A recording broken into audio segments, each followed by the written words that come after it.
what the fuck is really, really, really, really, really, really, really good, y'all? That's what's up, man. It is episode 250, guys. I have reached 250 episodes. BTB Army, give yourselves a round of applause. 250, y'all. 250. Straight independent, solo dolo, all right? Big shout out to the Dust Brothers. Big shout out to Miles Davis. Big shout out to Jordan Winter, okay? BTB Army, the whole crew, Lakey Lake, Illegal Cartel. Let's motherfucking go, y'all. You hear that? That's that Peter Gabriel right there. That's that good. That's that real John Cusack right here. Yo, your boy got his IG back. The Instagram police set me free. Your boy is back. Okay, the Wash Lord is back. Do you hear that? That is Say Anything soundtrack. Actually, I was fucking with the song before the movie. Yeah, I'm that old. That's why I am the Wash Lord, the Korean John Cusack, the Korean Liam Neeson, all that old school shit. The Korean John Hughes, motherfucker. What's really, really, really good. Guys, I am Ben Baller, not Ben Humble, your host. This is the Behind the Baller Show. I'm sorry. This is the award-winning professional podcast, museum quality podcasting, Behind the Baller top business entrepreneurship show. Got to give a big shout out to my man Luke from Cerritos, representing that 5'6" deuce. Okay? Yeah, doggy. That's a good motherfucking look. Shout out to my attorney, James Bryant from the Cochran firm. Okay? Yeah, that would be Johnny Cochran. Yes, my man is a partner there. Okay? Also a member of the Kappa Alpha Psi Incorporated fraternity. Yes, he's a nasty noob. Much love to those two gentlemen right there. Yo, the Lakers won last night.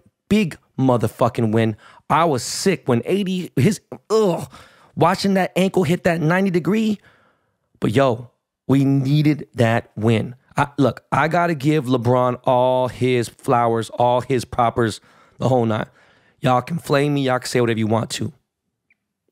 My man LBJ he showed up.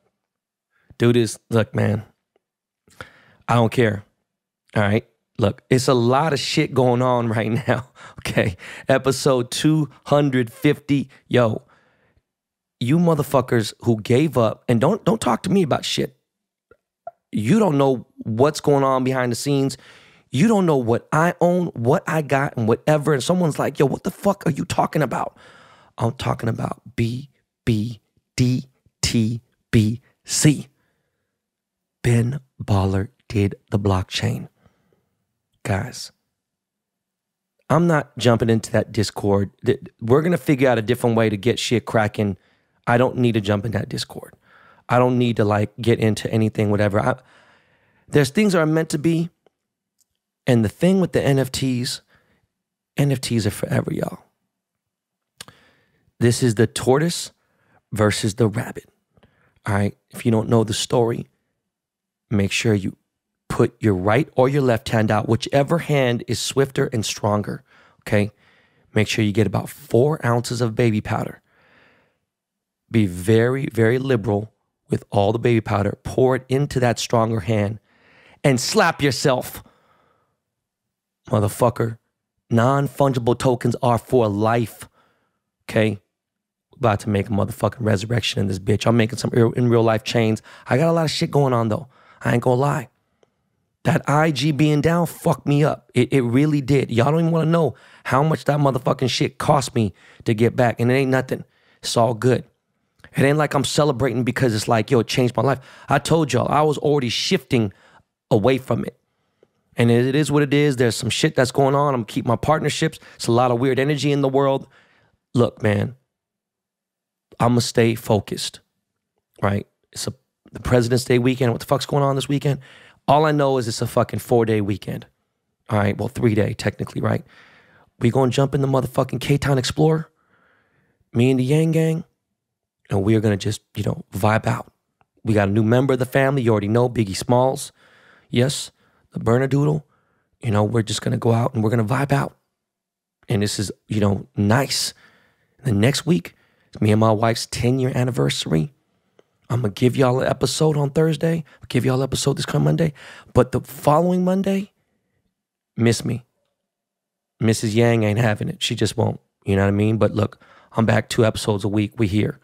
We strengthening the BTB podcast, guys. Okay?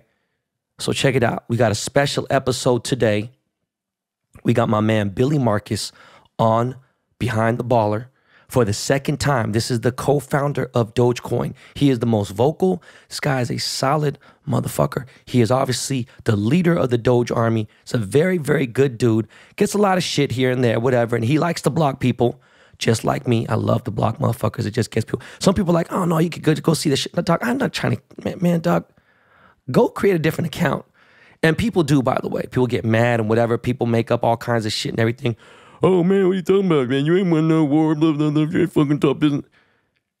Bro, don't make me smack the shit. I love receipts. You know that. Anyways, my man Billy about to come on the show and do his thing. He wants to keep you guys up to date, you know, give you more insight on what's going on with the future. You know, is Bitcoin here to stay? What is Solana making a comeback? Is it going to fucking surpass Ethereum? All kinds of questions that you might be asking, right? What's Doge looking like? Okay. Is Billy still holding Doge? What would Billy do if he got $1 million? We're going to answer all those questions. In fact, I'm not even going to yap, y'all. And I know some of y'all want some rants and this and that, whatever. Look, it's episode 250. There has been 250 episodes of Behind the Baller. I'm telling you, I haven't had this kind of consistency. I have prayed and wished on consistency and patience. Consistency is coming. It's there, and we're here. Patience. Look, man, I'm doing my best, right? That's something that just don't come immediately. But we're going to pay a couple bills, and we're going to get into this motherfucking Dogecoin founder, Billy Markus interview, episode 250. I love you guys. You have no idea how much I appreciate you guys. For real, for real. All right? That's my man Lakey Lake in the background right there. Okay? The genius from Arizona. And we will be right back, y'all.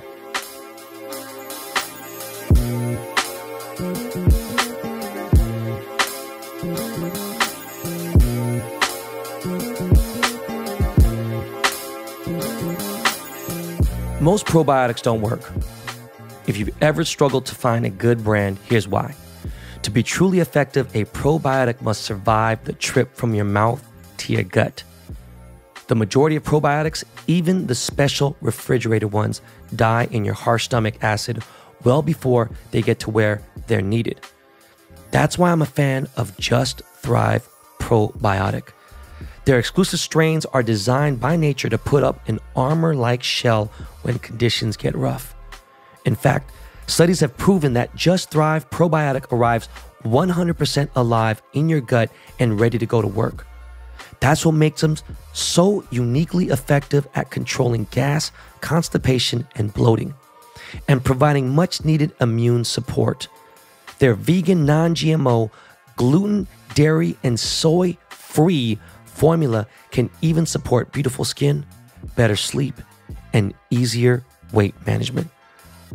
For exceptional health, there's nothing like the award-winning Just Thrive Probiotic. Thousands of customers can't be wrong.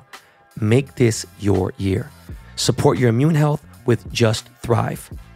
Get 15% off when you go to justthrivehealth.com and use code BALLER at checkout. It's www.justthrivehealth.com. Make sure you use code BALLER at checkout. What's good, BTB Army? We are back, and we got, like I said, my man, Billy Markus, a.k.a. co-founder of Dogecoin. Part 2 on the show. Yo, man, Billy, what's good, bro? Hey, thanks for having me on again. It's always nice to be chatting with you. Yeah, dog, you know what, man? Let me ask you a question, man. Do you consider yourself like a Bay Area dude, or do you consider yourself a Pacific Northwest guy?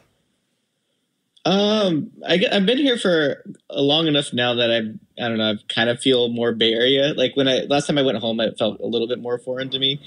But I think I still have like kind of the Northwest values and vibes. I might move back there eventually, but we'll see. Right. Remind the people, approximately how old are you?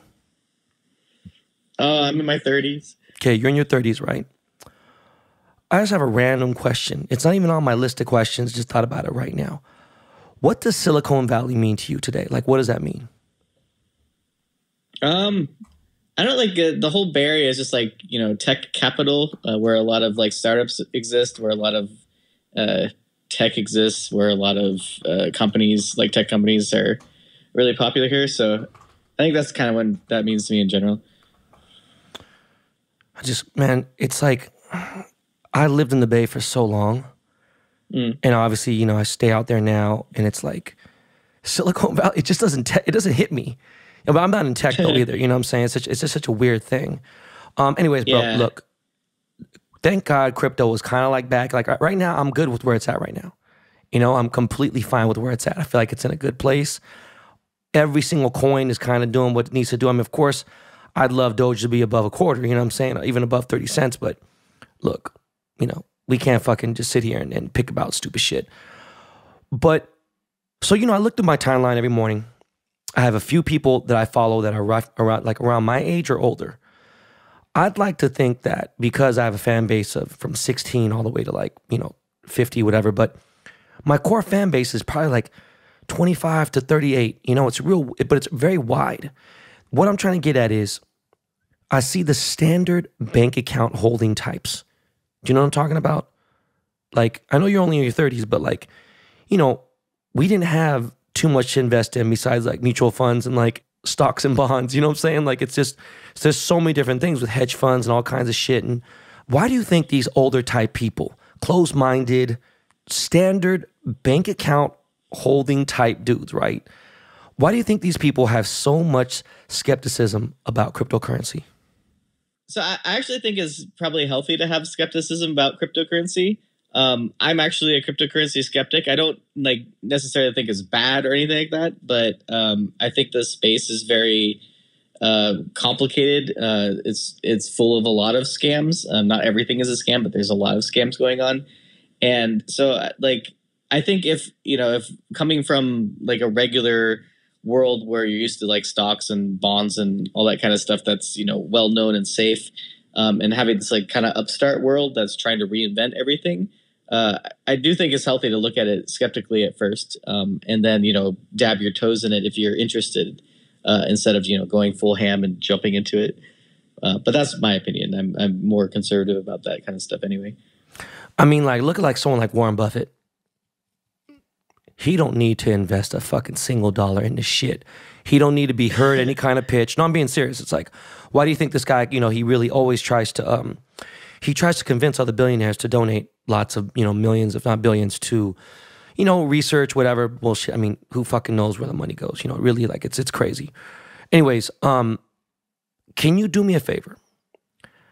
Can you please explain to everyone what a Bsc token is? Okay. I'll back up a little bit. So when Dogecoin was created in 2013, like cryptocurrencies, if you made a new cryptocurrency, you would normally take Bitcoin source code or Litecoin source code, or something that was well established at the time, and fork it, which means you just take the code and copy it and then change some stuff. And then you'd have to redeploy it. And the only way for it to get traded on different exchanges was for an exchange to pick it up and like vet it essentially. So like that's how coins were traded. They had to be picked up by exchanges back in 2013. But nowadays there's BSC, like a Binance Smart Chain, or there's Ethereum, or other smart blockchains like that, that you can build tokens on top of. So BSC is very common to build tokens on top of because it's inexpensive to do so. It'll cost you like, I don't know, $10 or $20 or something like that in BSC. And then it'll take about like 2 minutes to make, to just copy something and deploy it. So essentially, it's a token, like a full cryptocurrency. You can say how many tokens that you want full when you create it and whatnot. But it piggybacks on the BSC blockchain.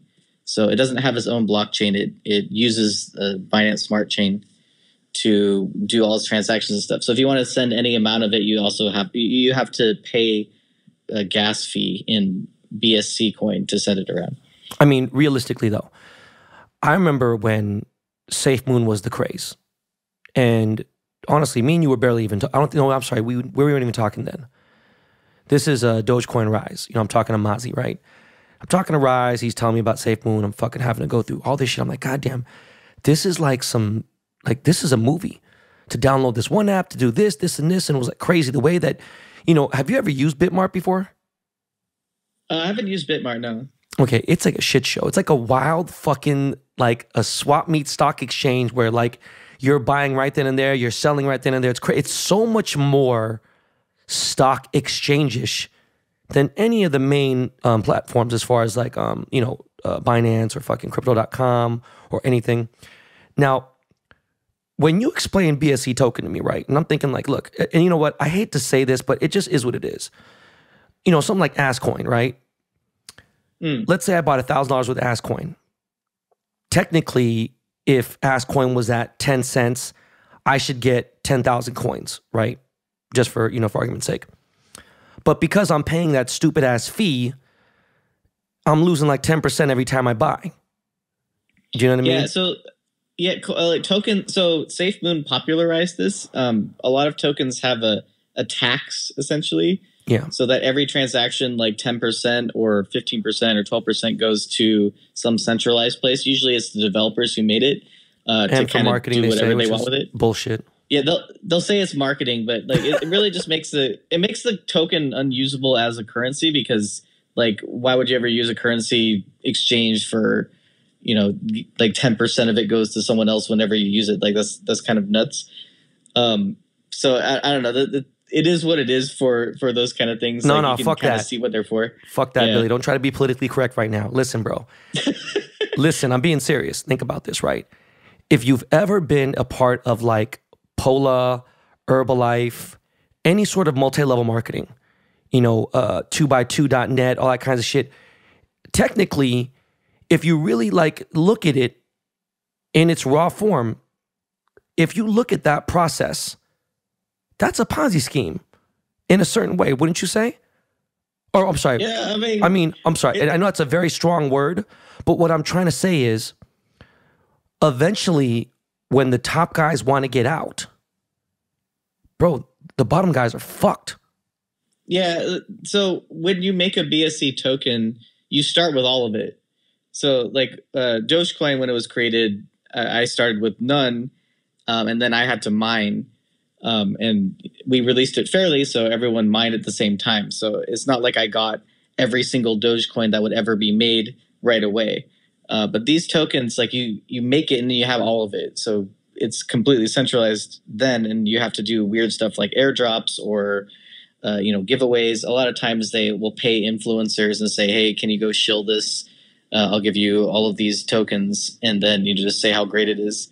And so there's a lot of like shady stuff that goes on. Like it doesn't necessarily go on with all of them, but you know, I personally wouldn't want to. It's kind of like a rigged poker game. Like I personally wouldn't. That's the perfect. Be very excited about it. That is the perfect way to describe it. It's a rigged poker game. And now, the reason why I brought it up is because every day somebody new gets into crypto. And they think, you know, like, oh my God, there's a new coin. It's supposed to be the shit. It's supposed to go to the moon. It's supposed to do this, it's supposed to do that. Right? And they're like, okay, cool. Then I explain to them, it's a BSC token, bro. Like, I know you got a great fucking, you know, Discord, and I'm not trying to fucking fuck up your community and everything, and I know you're a good dude. But at the end of the day, bro, you're fucking people up. You know, I mean, am I right or am I not right? Yeah, I mean, mechanically, it is poker, because like it's a bunch of people gambling on. Usually, they have really dumb names that, you know, like Elon Musk tweeted something, and they take something that he said and make a coin in 2 seconds. And usually, they're anonymous people who make it, so they just kind of throw it up there. A lot of them, like there'll be 20 of the same coin names. You just have to figure out which one is actually the one that you're wanting to gamble on. But like essentially, you're just playing against each other, this poker game, and when usually they either pump once and dump or pump twice and dump, but they usually all end up dead after not too long. This game is actually not that uncommon. Like in 2013, that's literally what Dogecoin was making fun of, all these like dumb coins that kept getting made and had kind of a similar trajectory of they would all die, and most of them died. Like Dogecoin was one of the few that actually made it out of the clone coins that were made at that time. So for me, it's like not a new thing. It's just like watching people do the same thing over and over again. But I don't know. I mean, so explain. So Shiba Inu, that's not a BSC token, correct? Shibcoin is a Ethereum token. So I thought. So like, look, I missed out on Solana. I remember somebody telling me to jump on it. This is again before me and you were even talking. And if I put just a couple G's in this motherfucker 2 years ago, and dude, I've known you for almost 2 years now, right? So I just think about it like, do you know how much money that would have been? Oh, anyway, especially when it was an all-time high. Like, it's crazy, right? And now I'm seeing Solana really like spread its wings all throughout the NFT world. And I'm curious, like, I mean, as far as Ethereum being like the most used in NFTs, right? Mm-hmm. Do you think Solana can pass up Ethereum as the main token for NFTs? So I will caveat this with saying, like, I don't know much about Solana. I haven't researched it, and so anything I say is just hearsay or like whatever. So I might be spreading misinformation accidentally. I know it's cheaper and faster in terms of like, Ethereum. Kind of the biggest problem is it's used so much, and there's these like extreme gas fees to do anything. So if you want to buy an NFT for like, like you can't sell a cheap NFT. They all have to be like $150 because it costs $150 of gas to make the purchase in the first place. So Solana has that going for it, but because it's cheap, also it's kind of similar to how like there's not as many garbage tokens on the Ethereum blockchain because it's so expensive to make tokens compared to the BSC blockchain where it's really cheap. A lot of the NFT projects that are on Solana are just like people taking the Ethereum NFTs and just copying them and putting them on Solana or, whatever. There's a lot of garbage on there. So it's kind of like this weird balancing act of like what an appropriate price is for stuff. But I don't know if it's going to like take over. I feel like Ethereum has a lot of developers working on it, and they do want to move to Ethereum 2, which I don't think is being called Ethereum 2 anymore, but make it a lot faster and scale better and be less bad for the environment with proof of stake. The idea is that it will be a more usable as a currency and as a platform in the future, and less hamstrung by crazy gas fees. But we'll see. I mean, dude, look, I've done some research on Solana. I've done enough. I mean, Billy, I've spent maybe 6 hours looking up at shit. People say, oh, 6 hours ain't very much. Motherfucker, I can learn how to speak a language in 6 hours. I'm just like letting people understand like my type of research, right? But when I look at it, it does look like, if there was a better word for budget, like the budget coin, you know what I mean? But it does move faster. There are more benefits towards it, I feel like, if people start moving that way. And I don't know, it was just something interesting. I know you don't look at everything, and I get it. But at the same time, you've been so goddamn helpful with, basic NFT shit, any kind of stuff. Even the stuff I explained on my last episode. When I fucking sent wrapped ETH to the ETH wallet, I'm like, God damn it, this fucking...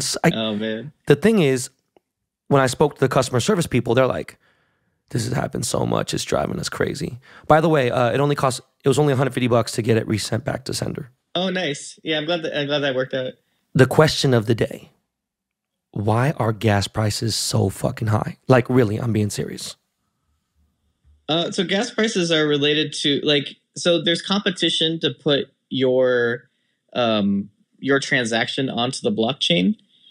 And because Ethereum is just used so much that there's like so much competition for people to put stuff on the blockchain that like each block will get filled up essentially. So gas prices will go up higher and higher and higher in order to make sure that your transaction gets on the fastest block. So that's basically why. It's just because it's used so much, gas prices are high. Is essentially, and it doesn't have like the ultimate scaling that they want to have yet. Right, man. And also, like a bad smart contract, obviously raise the gas prices, correct? I'm not super sure about that, but I do know like if someone just releases like a really popular or NFT that was really hyped or whatever, because a lot of people are trying to get it first, the gas prices, they'll be kind of like a gas war essentially. And yeah, so the stuff like that happens at random times where you'll see gas prices be at like when some of those airdrops happened, people were claiming it, the gas prices would go like skyrocket and stuff like that. Did you see what Chairman paid for one of my NFTs when it dropped? How much he paid in gas fees? Yeah. Yeah, it was nuts, right? It was like the gas fee itself was like $1,000 or something, right? Bro, it was like $1,700 just for the gas fee for a fucking 300. I was like, oh my God, I felt so bad. That's so crazy. How bad is mining Bitcoin really? Like to the earth? Like as far as like really to like, honestly? I mean, it depends on who you ask. It does use a lot of power to mine Bitcoin for all the computers that are solving, computational problems to try to solve the block and get the block reward. That does like use, I think it's like more power than, some third world country type thing. No, come on. Is it really that? Is it for real? Yeah, I don't know which one, but it uses a lot of power. Same with Ethereum. They both use a lot of power. But if you ask, people who are really into Bitcoin, they'll say most of that comes from renewable energy. And the use case is worth it. Like a lot of things use a ton of power. So, I wouldn't necessarily like give it a judgment, but factually, it uses quite a bit of power. Have you ever been inside a mining farm before? I mean, I had my own, little mining thing. So I've never been inside a mining farm, but even like, so I used to mine Bitcoin and Litecoin and stuff in my my house, and like my room would get like super hot and it would be like super loud. I'd have my computer open and basically it would like heat up the room like 20 degrees and just like have fans whirring all the time. And I only had 2 graphics cards. So a mining farm would just be like pretty nuts. I'm pretty sure. Dude, I FaceTimed some dude in China and I had no idea what the fuck he was doing. This was maybe 4 years ago. And he had his shirt off. And I was like, what the fuck are you doing? And he goes, it's a farm. And I was like, what kind of farm, bro? You fucking, I thought he was duplicating DVDs in there, like porn and something. I don't know what the fuck was going on. And he was like, dude, it sounded crazy. So I was like, last question about Bitcoin, bro. What are the chances you think, I know you're not a financial advisor. I'm not trying to, no one's thinking you're fucking on some scam shit, but what do you think the chances of Bitcoin going back down to $5,000 is? Like going all the way down to 5,000? Yeah. So personally, I don't think the chance is like greatly high that there'll be like a massive crash like that. Usually historically there's been like tons of crashes, like, 50%, 48% type. And there was, I believe, one 90% crash, but I do feel like people, if it goes down far enough, there's enough people who would want to like set a floor for it. It wouldn't necessarily do that. And there's a lot of infrastructure in place now. But, as cryptocurrency is possible, who the hell knows, really? Right. Like the idea of Bitcoin going to, 70K from where I started from when Bitcoin was like $100, the idea of it going to 70K is like unreal. So, bro, how about Bitcoin at $1, dog? Come on. Like, it's fucking nuts. You predated me there. You know what I mean? Yeah. Like, I think about it now. It's like, yo, I really thought deeply and I'm like, look, you know what? The floor price, like for life, I think's right at 19 or something. And I'm fair because like my average price is way lower than that. But I just wanted your opinion. That was actually probably a question from me because I know your opinion about Bitcoin maxis. You know what I'm saying? We're not going to get into that right now, but what are your thoughts on the future of NFTs, like moving forward? Just how everything's like, it's my baby. He took it for a shit. Let's turn it into an NFT. Oh man, Billy had a tweet to fucking Elon. Let's turn it into an NFT. Like, what are your honest thoughts moving forward? So like NFTs as a concept is pretty simple. It's just NFT is literally just a token on Ethereum. that points to some metadata that points to like either a graphic or, you know, whatever other thing. So as a concept, it's just like I own a thing. It's in my wallet. It's trackable. I can give it to other people, or I can buy and sell it. So like I think that concept is like, you know, powerful because it allows for like decentralized ownership of whatever. But in terms of like how it's being used currently, like I kind of just see it akin to collectibles. A lot of the NFTs that are worth a lot of money nowadays were made back in like 2017, 2018 when NFTs first got created, and people were really like pumped about it back then as like an experiment. So they you know, like the Ethereum rock, for example, the one that's sold for like, you know, $680,000 or whatever. It's just a picture of a rock. That's just like, it was old. It like was one of the first NFTs from back in the day, or CryptoPunks or whatever. So like, you know, like I think collectibles, if they have some cultural thing, like cultural meaning, kind of like baseball cards or basketball cards or whatever, like they can be worth something. But like Pop Shop, because yeah, like there's certain ones that like Michael Jordan rookie card is worth something because Michael Jordan is important. But not everything's gonna have value. Like, you know, considering there's literally anyone can easily make an NFT. You just go on OpenSea and anyone with a wallet can just be like, here's my picture, now it's NFT, I'm gonna sell it. You know, just like any collectibles, like they're not necessarily gonna hold value. But NFTs as a concept, I don't think are going to go away. I think we'll see it in gaming space. I think it's just going to be rebranded because people don't like NFTs in the gaming right now. But if you just call them like digital collectible, people will be like, "Oh, that's neat." So like, I think we'll hear see that. About, I could see that. Yeah, changing the pseudonym to something else. I could see that. Yeah, I think like NFT is a horrible name, right? Like non-fungible token. Like, yeah, it is fucking horrible. I mean, it's literally definitely an engineer. Even fungible, just the word fungible just fucking fucks everything up. You know what's funny? We're talking about floor prices. We're talking about essentially like, you know, like when you think a group of rich people, it's almost like a fraternity. When people really think about a fraternity, think about that word, that brotherhood, and that like type of thing, right?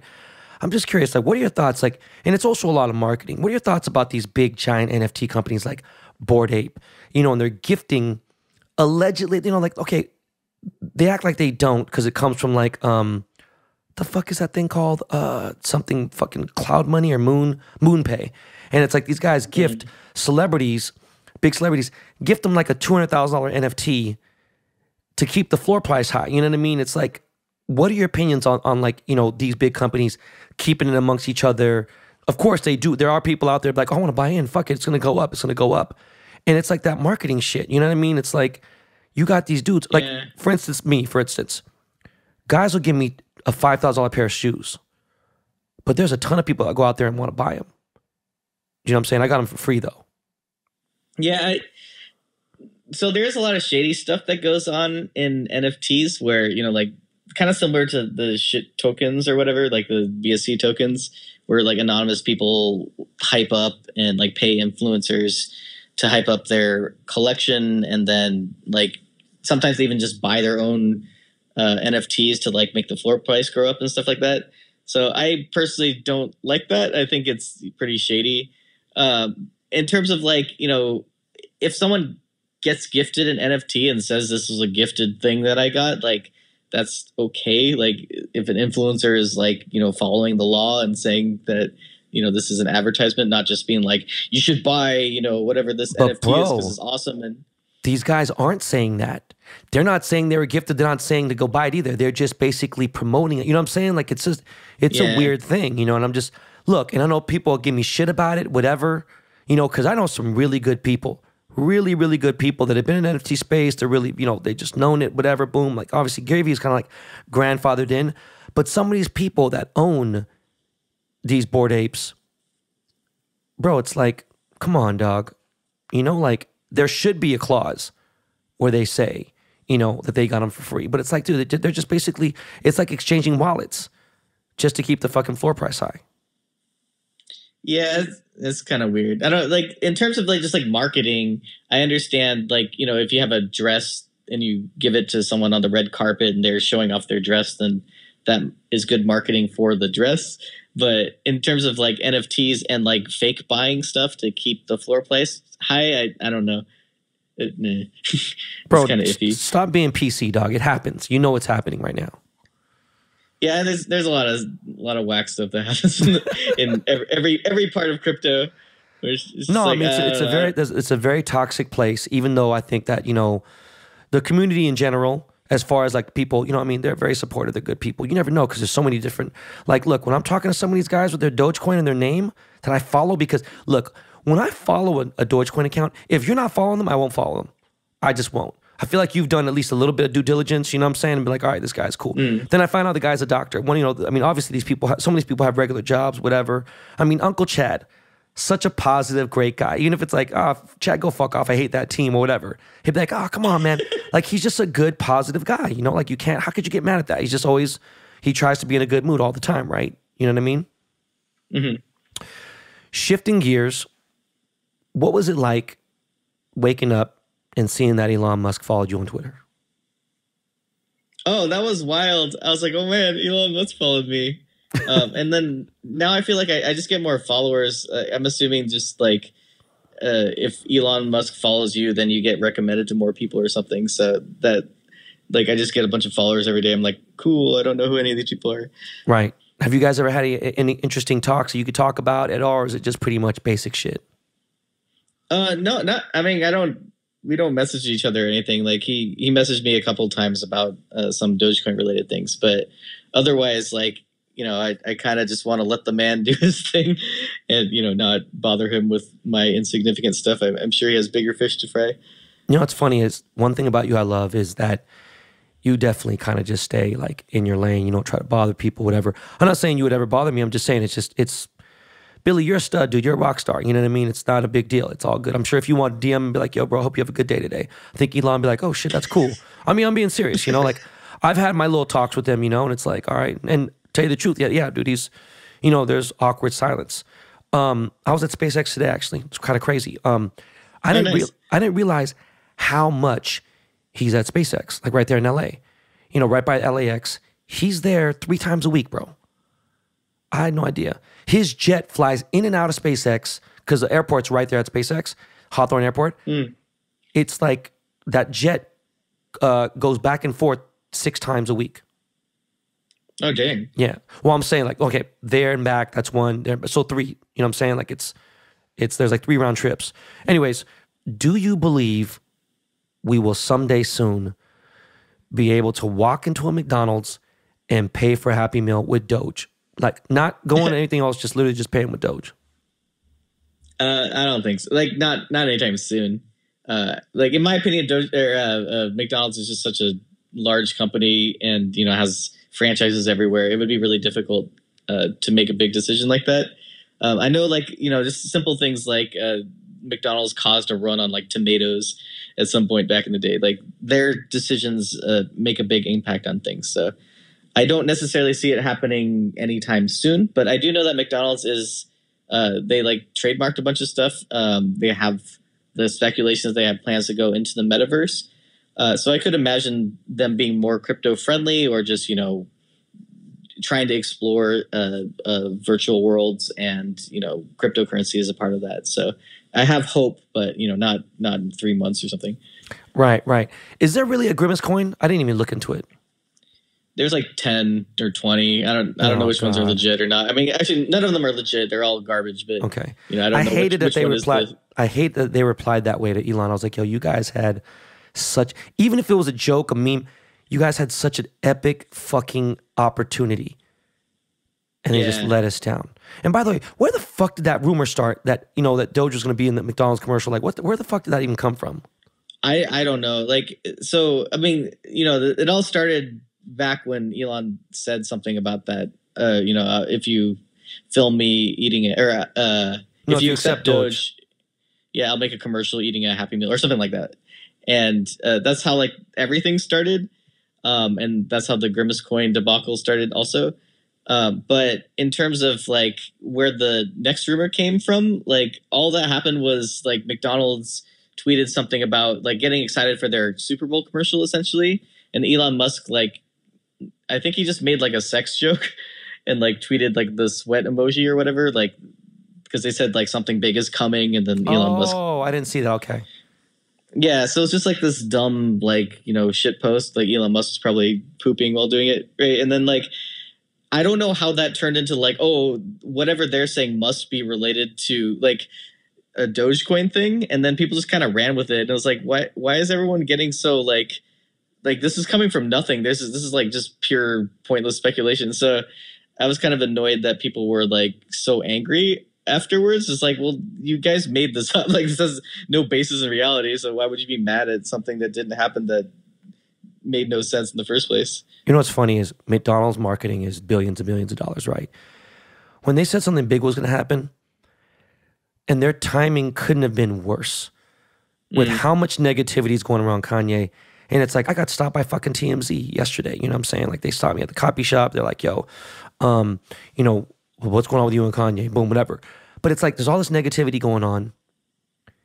And your big announcement is him in the commercial, that cameo. Like, bro, talk about a fucking fail. You know what I'm saying? Like it was received really poorly online, especially, it was just, it was bad. Yeah. Like, unfortunate timing for them. I'm sure when they signed Kanye for the commercial, they were like, oh yeah, like huge name. This is going to be a big deal. And then there's kind of some meltdowns going on, I guess. I mean, bro, trust me, I guarantee someone at McDonald's, headquarters was like, why the fuck did he decide to go into a nuclear fucking mental breakdown like right before the Super Bowl? Like, you know what I mean? Like, could you imagine? That must suck, If you were given $1 million tomorrow, which, I don't know, I mean, it's not a ton of money, but, it's still a good amount of money. Someone gave you $1 million tomorrow, but you had to invest it all in crypto within 24 hours, or else basically you'd lose 50% in taxes, right? So you can be like, oh, fuck, I'm not going to invest in crypto. I'm just going to keep 500 grand. But you would obviously invest in crypto. Which tokens would you distribute that $1 million to?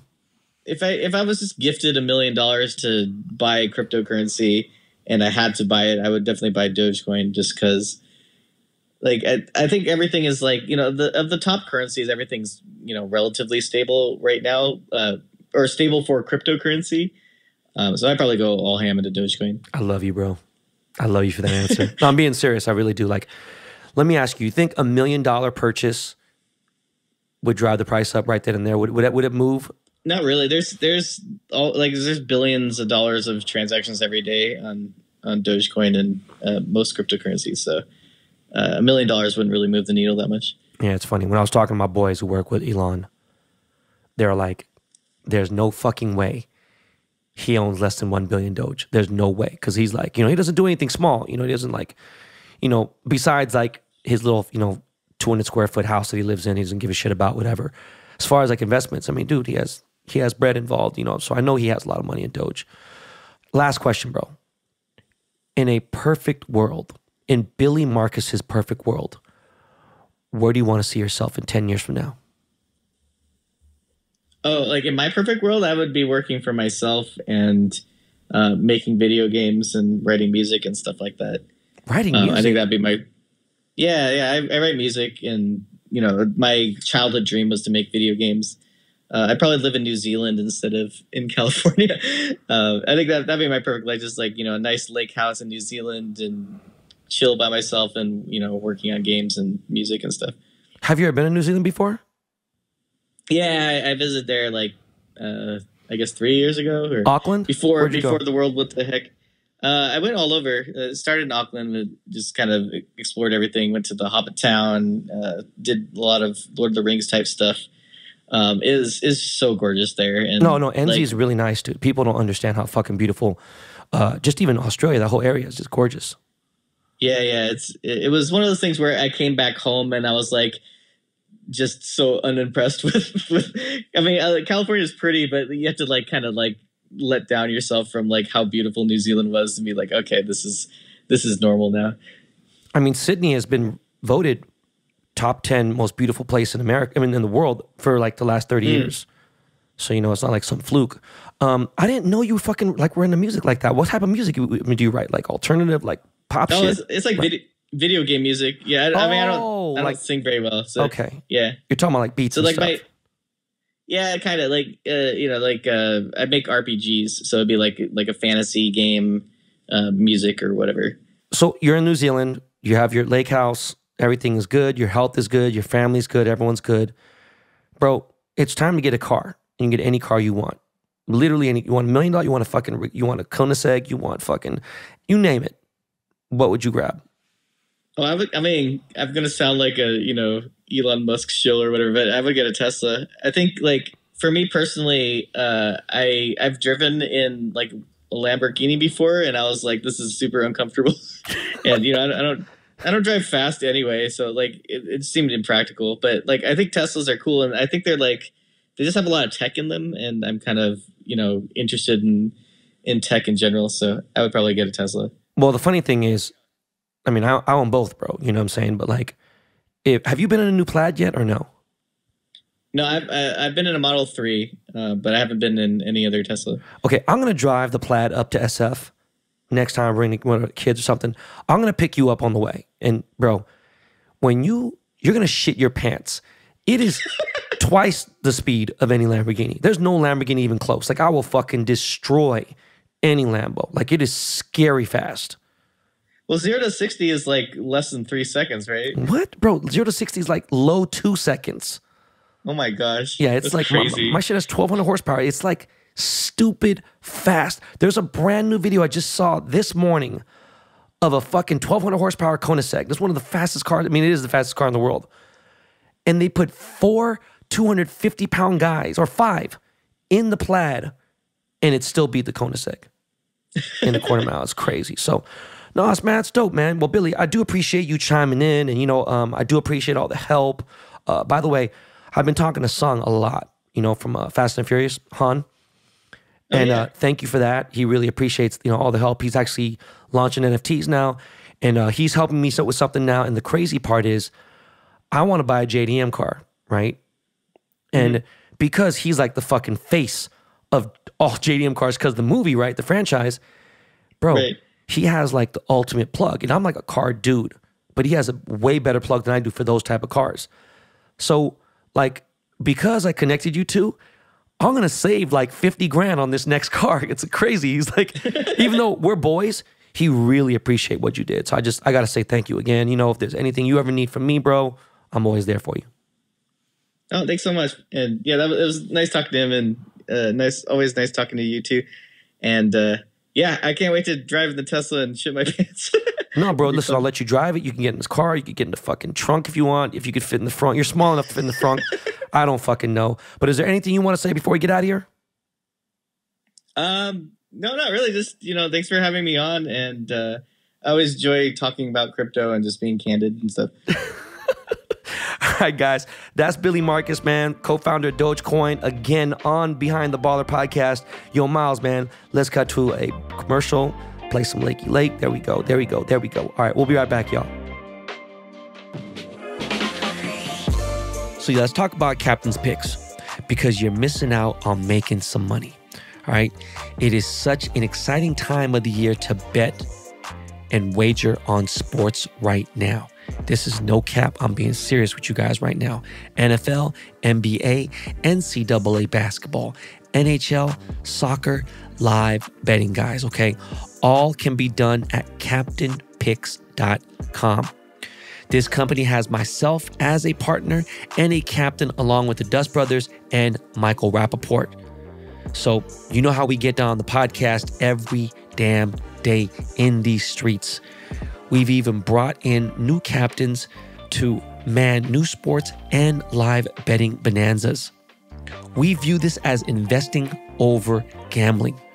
Nobody has lower rates in the betting game. Nobody. We are about to revolutionize how betting picks are done, made, sold, everything across the board. Do yourself a favor. Go to CaptainPicks.com. Okay? That's CaptainPicks.com. Thank me later. What's up, y'all?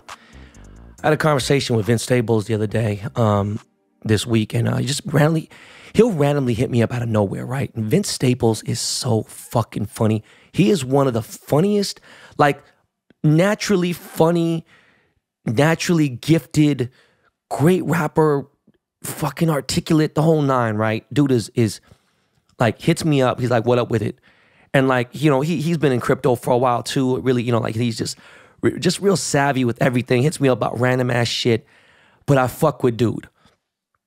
And he's like just enough to where like he's real hood, but he's also alternative and he's got an open mind. You know, again, brilliant guy. We have these great talks every so often. He hits me up. He's like, yo, I'm just on this motherfucking Tyler the Creator tour. And I'm like, oh shit. I seen Tyler was on tour and I kind of seen your name and everything. Boom. I was like, what's good, man? He's like, yo, Tyler is really out here as somebody.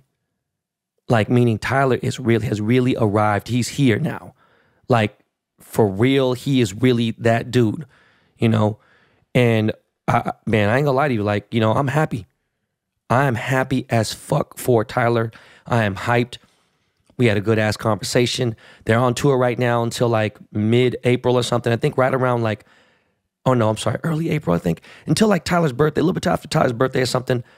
I'm gonna try to reach out and either meet up with Tyler and Vince in New York at Madison Square Garden if it doesn't fuck with my Babe collab, or I'm gonna finish the tour off and meet them in Seattle, which would be lit. Because there's some blockchain holders that are in Seattle I'd love to see. But I'm gonna meet in New York regardless, right? And I need to get up with my boy Timmy Tokens. He's also another blockchain holder. Need to get that. He's also a BTB Army member. And I ain't gonna hit him with his real name, but that's my dude. We had a conversation. And by the way, shout out to Steve over at Notables, right?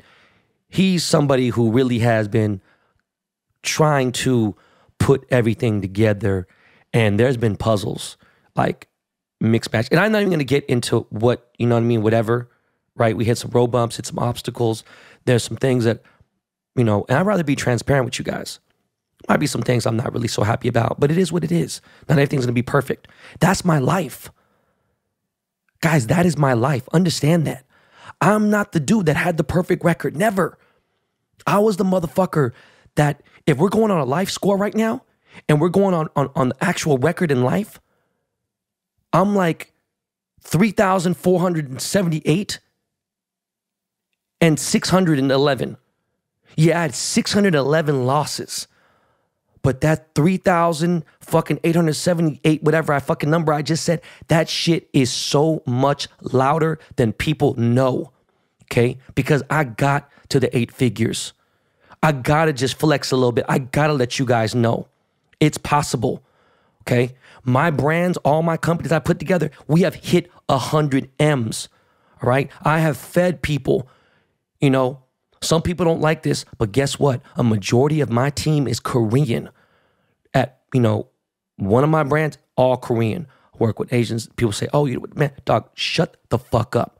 Shut up with the one-dimensional shit. I'm on some 17,000 dimensional type shit.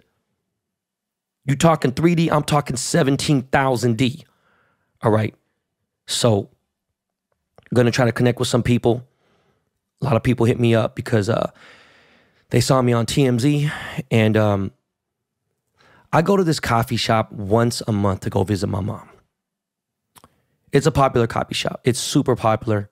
Coffee's good. You know, I don't drink straight black coffee. I can't, like, you know, I got ulcerative colitis, dog. I'm not going to fucking drink straight coffee. And I know that Mike Rappaport is off coffee complete. Good for him, bro. That's not me. 2 things that are never going to stop. And that's, right now, I can tell you, coffee and weed. Those are 2 things I just can't stop doing. Those are things that keep me even, right? Now, alcohol, look, I drink on occasion and I drink responsibly. But weed and coffee, not giving that up. So there's a spot I go to when I visit my mom once a month. And every time I go there, someone from TMZ is outside the fucking coffee shop. You get confused faces, random ass white people like, who the fuck is this big fat ass Asian dude sitting here talking? All I know is they try to get me to fucking, you know, say some real shade and some dirt on Kanye. And I said what I said, man. You know, I kept it honest. For all the goofies out there that are on fucking the Kanye blogs and the fan pages and everything else who don't know, the real dudes who run some of these Kanye pages and these Yeezy pages, I think the motherfuckers know I've had my relationship and I'm tied with, you know what I'm saying? I'm not even 1 degree separation away from Ye. I'm directly connected to dude, right? But then we also have the 1 degree of separation multiple times. But, you know, they asked me some shit and I'm like, look, man, now he come and cop, please, posting apologies and shit to Cuddy and everything. I don't even know, dog. Like, me and Cuddy I ain't even spoke about dude to Cud, right? Cud's in motherfucking Cleveland right now getting ready for the motherfucking All-Star game, okay? I was going, and then, look, I was hoping that some shit would turn around, and it has. Got my Instagram back, right? And I wasn't trying to start posting ads and stuff, but, you know, I had a really big week last week. And I feel like, you know, Twitter sees one side of it, and there's certain things that Twitter sees that really does react well. That's, you know, the hobby, baseball cards, sports cards in general. Okay, crypto is definitely much more Twitter fluent than you'd see on IG. NFTs kind of do their thing on IG, right? But it's like really any real crypto shit is going to live on Twitter more than anywhere. All right. Now, when it comes to my lifestyle stuff and everything, I think people eat it up more on IG. And, you know, there's like a good mix of everything. But I did want to recap on my NFL honor shit that I got to miss out. There's a bunch of shit. I missed my birthday here and there. My wife was more happy than I was, I think, because we get to share our 10-year anniversary, you know, out in fucking, in a different country, right? So anyways, my Bape collab is going to be next month. I want to say, let's just say middle of the month. So, you know, maybe 3-4 weeks from now. And I'm going to be for real. I will have a real date. There's going to be some t-shirts, very, very limited. I'll be honest with you. Anybody who's been to a real meet and greet of mine in LA, an actual LA meet and greet, which I've done very few, everyone knows motherfuckers turned out. Now, I'm going to be real. For Bape, it might get a little crazy. Okay? Now, I'm talking very, very limited. Like 150 t-shirts. I'll do 150 t-shirts online in probably 30 seconds, okay? They're not going to sell these online. It's going to be an LA Bape store exclusive. Then we go to New York, and then we go to the motherland, the Bape OG flagship Shibuya store in Tokyo, right? So I'm going to tentatively say, no, I really wasn't trying to give you guys a fucking date. I'm going to tentatively say that March 12th is looking like the day that we're going to have this Bape collab. That's what it's looking like. There's going to be tees. There's going to be very limited jewelry, official Bape pieces made by yours truly. And that's why a lot of shit's been pushed back and everything else. And this has been going on. This has been something that we started this conversation in 2015, right? I just realized it's damn near 8 years. I said, or 7 years. I said 5 years, 6 years. It's been even longer, really, right? Because I started this shit in Bape Korea when I got my endorsement deal with Bape. So the Bape collab is real. It's going to be jewelry. It's going to be some shit. I already know Cuddy's going to cop a piece. I know John Mayer's going to cop a piece, you know. And those are actually homies of mine in real life. You know, if you know, you know. So just letting you guys, giving you guys the skinny on that. My gold surfboard with network, when I talk about limited, I mean, it don't get more limited than that, because how fucking expensive it cost to make these surfboards was just kind of crazy. So we're literally at 10 surfboards. Yes, I said 10. I know I've never ever had anything under like 500 to 1,000 when it comes to network. And that's what it is. So anyways, back to Ye. I think I told you guys I did an article for Time Magazine. Didn't shade him, said what I had to say. And I know the Genius documentary is out. Guess what? I have zero care to watch the doc. I don't care how much, you know, I'm never going to take away from Ye's natural talents. I just think where he is as a parent and where he is as an artist, I think I put people on a certain pedestal. I don't give a fuck what people say. I do put them on a certain thing, right? Even though we have, I can talk to him on a level head, you know, man-to-man conversation when we have talks. Dude is a great genius, great music producer, you know, all that entertainer. But I do think all the fuckery that he's done on social media has 100% hurt his legacy. All right. Yeah, it shows him that he could be petty, he could be this, and this. But no, man, come on, dog. Be better than that. Because we expect more than that. You know, when you see something like, I don't know, you see Princess Diana, you see like Michael Jackson or somebody, you know, they weren't out there acting up on certain things. And I'm talking about even like Drake, you know, he'll be petty here, but he's not going to go and just start ranting and doing certain, that's like, nah, man, there's something going on. And you know, of course, say he's losing his family. Look, man, there have been some people on the internet who have broken down situations when men have said, I'm fighting for my family. And they're doing some real sketchy, sus, dirty, cryptic ass shit. Okay? So, look, man, not only is it hurting the legacy, I'm telling y'all, in my personal opinion, and that's why you guys listen to the show, I'm telling you guys, as a father, I could not wild out like that. If me and Nicolette, God forbid, ever were to separate or something, man, I wouldn't say a fucking thing. If it was something in private, whatever, you know, speaking to, one of my friends. And by the way, guys, I do have very few friends, right? It's just the way it is.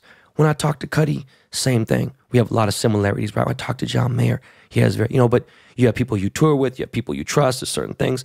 But realistically, when you see like these, when I have a party at my house, you never see more than 13, 15 people. And then there's family here and there. When I go to Cud's crib, he has a party, it's like 12, 15, 2 people here, kicking it, whatever, right?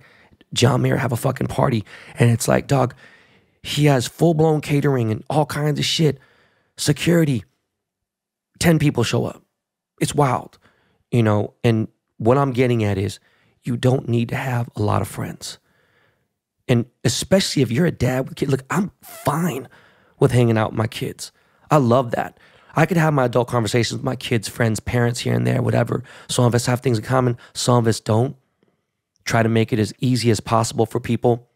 But I have my conversations with my wife. I'm good. I don't need a ton of interaction, I got you guys. And the support system that BTB, that you guys provide for me is everything.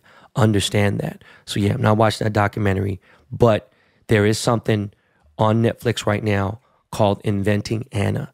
And it is about this alleged scam artist, Anna Delvey.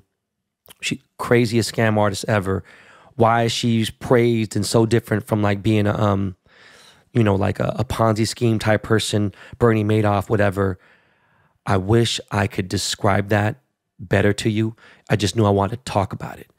I was like, am I going to watch this? Am I not? I'm not a huge fan of Julia Gardner. You want to know something fucking funny? The coffee shop that I go to once a month to see when I go visit my mom is I've met Julia Garner there. I'm not a big fan of old girl, right? She's a big act, she's doing her thing. I don't really fuck with her. And I think she does Anna Delvey's voice so good that it's kind of fucked up. The accent is real fucking weird. But I hosted a clubhouse when Anna Delvey got out of jail. She got out of jail, right? Went to Clubhouse, and I hosted it with N.Y. Dorman, okay, and Julia Fox. Yes, that Julia Fox.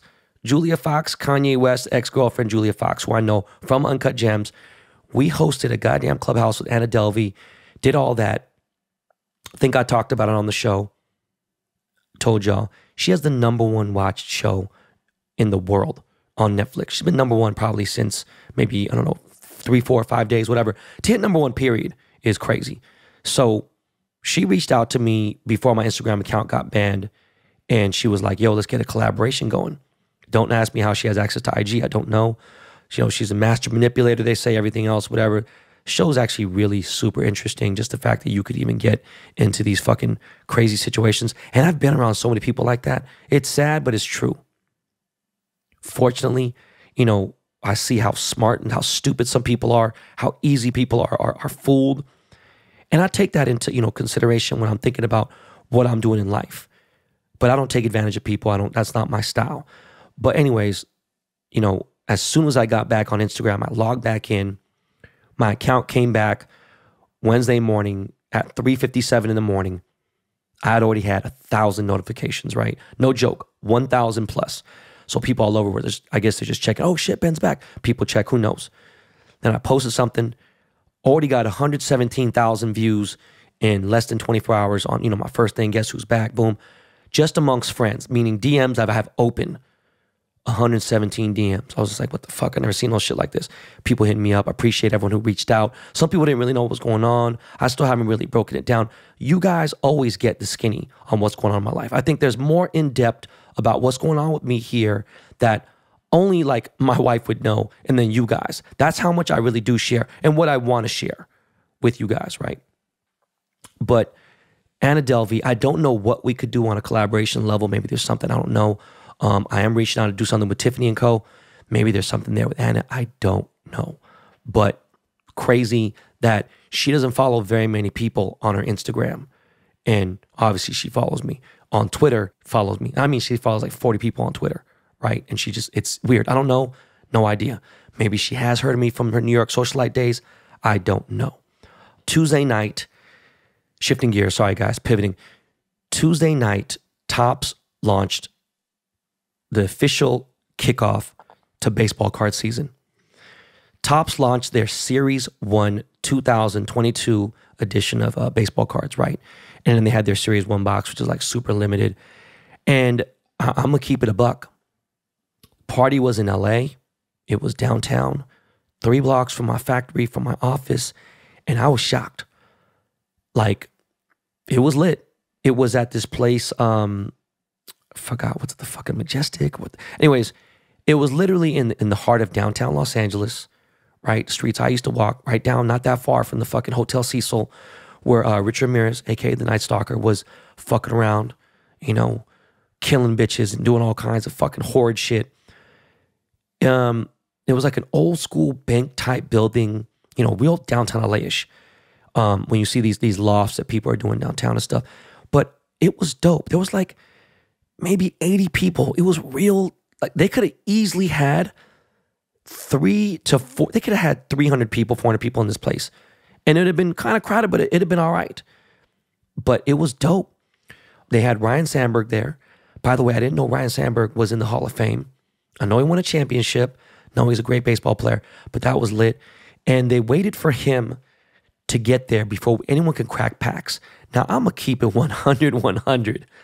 Topps was not cheap at all with sharing the cards. Yo, they let us, I must have opened a box, okay? I opened 20 packs, maybe 24 packs easily. A lot of the Topps artists were invited. Not everyone showed up, but my man Blake Jameson was there. Brittany, I feel like such a fucking asshole. Brittany Palmer. Thank God I remember. Jesus Christ. She's a UFC girl. She's also an artist. Gregory Sipp was in the house. Lauren Taylor was there. Who else?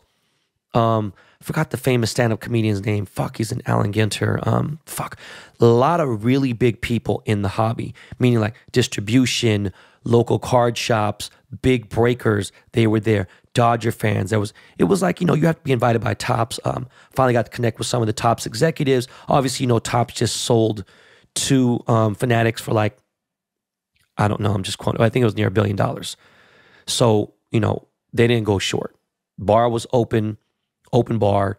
They didn't have well drinks. They had like, you know, premium liquor. It was good. I didn't drink shit.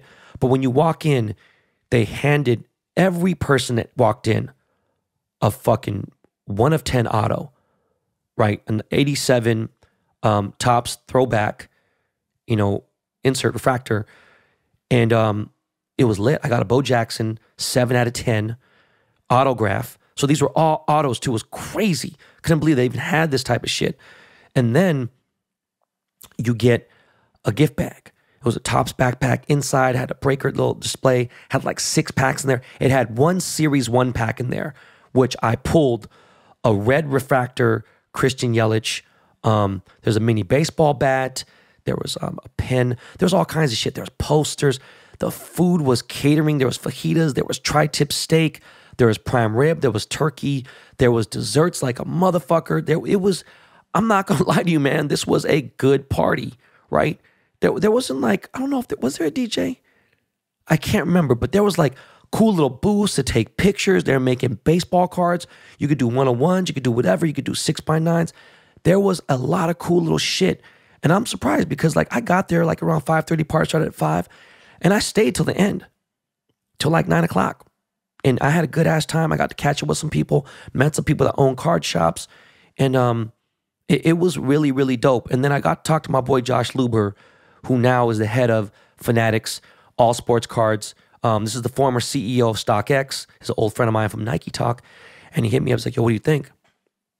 I was like, it was cool. I just thought it was a little light, and it was mostly hobby, you know what I'm saying? Like kind of, like card geeks, right? And I was like, bro, you know what? I'm going to keep it 100 with you. Because he's like, what do you think? What do we think we should do for next year? Because that's when Josh will be running things.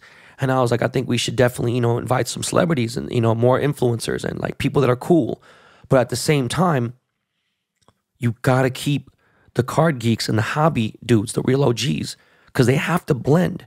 They got to have the OG hobby people there. There was dudes who was talking about the National in Dallas from 1986 and talking about like how many years people had to grind it out, making $25,000, $30,000, $40,000 a year, really grinding out before it paid off to now, So shout out to Sports Source in Studio City, California. My boy Michael Ant has a great shop out there. There's all these big shops out there, which I won't shout them out at all. But you got these small local card shops like that. And when I was in high school, I had a part-time job besides Burger King at this place called Dave's Dugout. And they spelled dugout Dougout because it was a play on dugout, but the dude's name was Doug. And the other partner name was Dave. And it was right on Solano Avenue in Albany. And it was a fucking great hobby shop. I don't know what year they fell apart, but it was a great place. And I really in the hobby back then. I was really in that shit. So, man, it just brought back good vibes. It was lit. I think that next year be dope. I'm excited for, my Chrome series with my Wander and all this shit that's going on. This rookie class is better. There's a lot of things that are going to happen this year. I'm really excited for sports cards because, it's a different playing field, pun intended. But, yeah, guys, look, man, I'm really excited.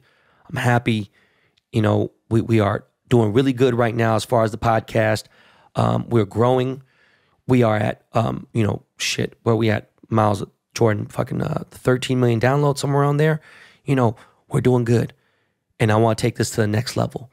I am maybe going to entertain some offers just because the growth and the marketing that a Spotify, Amazon, iHeartRadio, Wondery, one of these big, studios could provide a lot more advertisement for me. I could still do it independently, and that's fine. But one other thing would change. There'd just be, obviously more marketing and stuff, and then there'd be more money, and there'd be less of the pie, which is fine, because you got to give a little ass to get a little ass. But I'm really excited about growing the show. I still want to do video, and we got this great concept. I wasn't gonna tell you guys about it, but I'm gonna wait. Miles came up with it. But yeah, guys, look, episode 250. I'm fucking very, very, very grateful for all of you guys. I will not bullshit y'all. This really means more to me than any of the Instagram or the Twitter or anything else. You guys, all you loyal subscribers, really appreciate you guys. I cannot thank Illegal Kartel for the theme song enough. Look, we're rocking we're 2.5 years. We'll be at 3 years in August. All right, Lakey, you already know how I feel about you. Miles and Jordan, look, man, I told you guys, these are some of the best people I've met in my life as far as characters and everything. And we're in business together. We're a team. We're not just doing this. It's like we got captain's picks. We got those other things. These guys organically share so many things in common with me. And these are men who have been around my kids, around my house and things like that. The trust level's crazy, and what Miles does and how much work he puts into the show. It's, sometimes maybe goes unnoticed by you guys. That's why I shout his name up so much.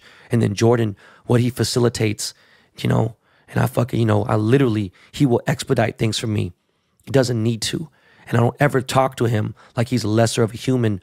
And Jordan's getting married this year. So excited for that too. But guys, have a great weekend. It is a long weekend. I'm still going to obviously give you guys an episode on Monday, give you guys my weekend wrap up and all that. I don't know what else to say. You know what? I'll say this. Man, Fred, come on, dog. What the fuck is going on with the lockout? Can we get baseball started? And you know, for me to say that, that's some crazy ass shit. But that's it, guys. Episode 250. This is not your practice life. Make it a great day. All that good shit. You know, I'm going to throw the old school joint in there. Many are cold, but few are frozen. Yo, we're out of here, man. Lakey, give him something to vibe to, and we are out of here. Peace, y'all.